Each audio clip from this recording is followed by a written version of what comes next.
Eoghan Corry here with Tuesday's Travel Wrap. This is commissioned and supported by the Irish Travel Agents Association.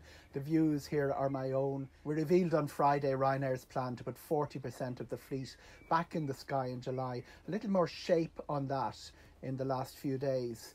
One of the things they will be asking is for passengers to wear masks or, crucially, face coverings. Being Ryanair, they're not going to distribute these or pay for these. That's in line with what other airlines like KLM are doing. 40% of the programme, that's about 1,000 flights a day, up from about 30 flights a day at the moment.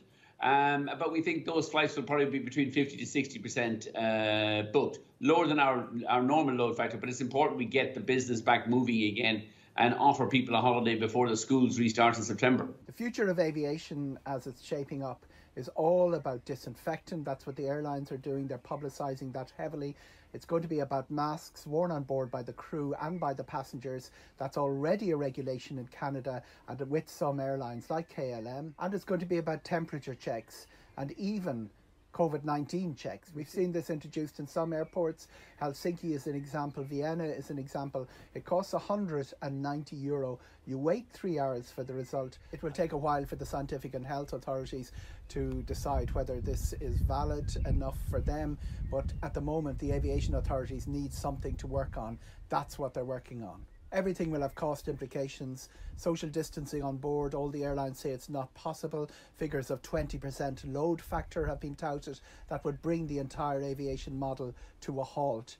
Within the airport, social distancing could create queues, massive queues. 8 miles has been cited in the case of Dublin Airport.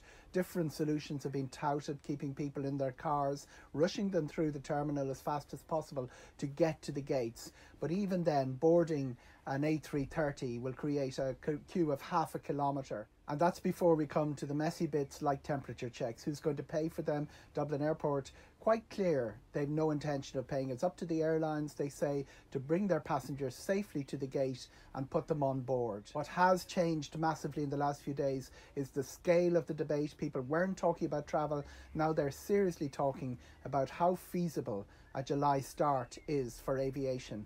That means that September, when Ryanair are talking about getting 80% of their fleet back in the sky, at least most of the debate will have been sorted out by them. That's the best we can hope for. What does that mean for clients? It means that we can still talk to them about September and October because flight schedules will be in the system. But the real goal of most of the travel community has been to transfer the holiday, get the customer happy with an alternative date.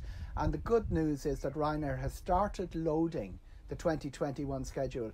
Not all of the high volume routes are there, like Dublin-London, but key routes like Malaga, like Faro, like the Canary Islands, like the Balearics, they're going into the system. It means that somebody has an alternative exactly 12 months in advance. That makes it easier for hotels to handle. Some of the tour operators have already moved on that. Top Flight were one of the first to bring summer schedule as an alternative. The solution to the refund versus voucher problem, which was proposed by the Cabinet and will come into effect, the key points, the credit note, for that is what it's been called.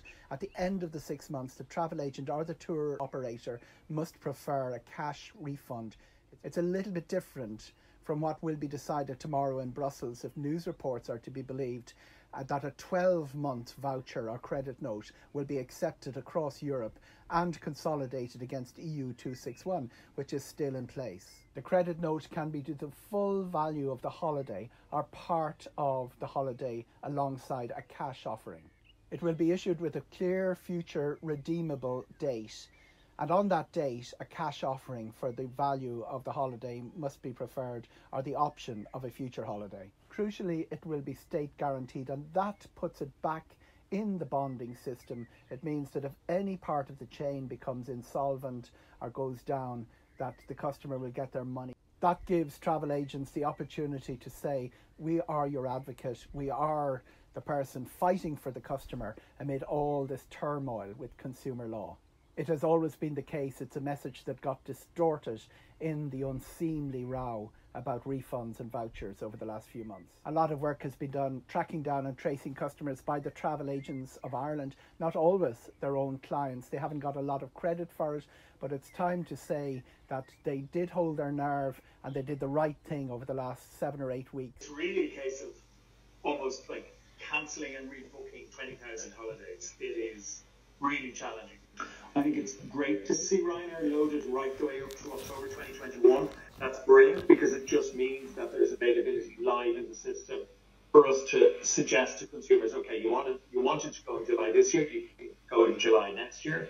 So that's really positive. Also positive that they're coming out and talking about flights resuming in July. I think there's a lot of work to do before they can make that happen. And certainly up until last Friday, the whole issue of refund credit vouchers, because they were getting a lot of hassle, and understandably so, from customers who wanted to know where they stood. Thankfully, that kind of has been kicked down the road, at least for the time being. So it was only a matter of time before COVID-19 exclusion on travel disruption would land back with the travel agents. That's been happening. Insurance companies have been writing to their customers, say, go back to your travel agent. New policies exclude COVID-19. Existing ones should not, even under disruption cover. But all seems to be up in the air again, and it's the travel agents that are being left to sort out the mess. Simon Harris's comments about a 14-day quarantine period for arrivals, and all the kerfuffle about Britain's 14-day quarantine period. Spain has introduced a 14-day period for foreign arrivals.